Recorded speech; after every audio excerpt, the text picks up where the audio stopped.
Ang kabayo at ang kalabaw. Grade 3 Filipino, Quarter 3, Week 2, Day 2, Revised K-12 Curriculum. Isang magsasaka ang nais manirahan sa ibang bayan, kaya isang araw ay iniipon niya ang kanyang mga gamit at inilulan sa kanyang alagang kabayo at kalabaw. Maaga pa ay sinimulan na nila ang mahabang paglalakbay.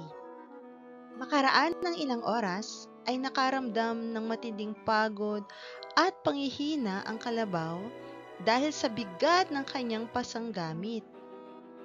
Kaibigang kabayo, di hamak na mas mabigat ang pasang kong gamit kaysa sa iyo.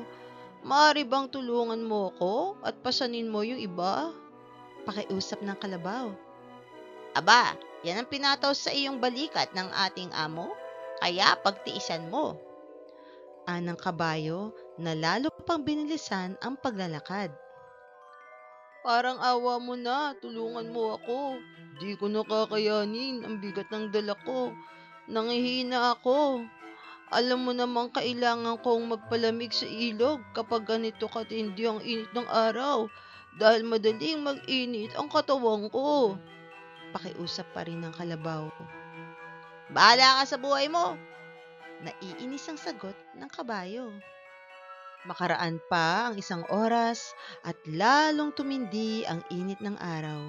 Hindi nagtagal at ang kalabaw ay iginupo ng bigat ng kanyang dala at siya'y pumanaw. Nang makita ng magsasaka ang nangyari, ay kinuha niya ang lahat ng gamit na pasa ng kalabaw at inilipat sa kabayo na bahagya namang makalakad dahil sa naging napakabigat ng kanyang mga dalahin. Kung tinulungan ko sana si kasamang kalabaw, ay hindi naging ganito kabigat ang pasang ko ngayon. May pagsisising bulong ng kabayo sa kanyang sarili. Mga bata, anong aral ang natutunan nyo sa kwento? Una, maging matulungin sa kapwa. Ikalawa, kung may kakayahan kang tumulong, ay huwag mong ipagdamot ito sa iba. Malaking pasanin ang gagaan kung tayo ay magtutulungan. At ikatlo, huwag maging makasarili.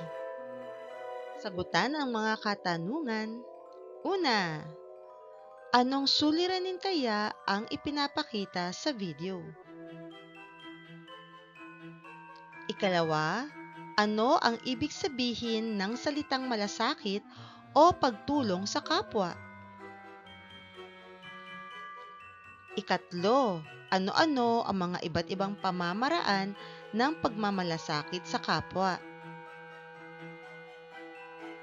At ikaapat, batay sa video, maari bang magpakita ng pagmamalasakit sa kapwa ang mga batang tulad nyo? Paano?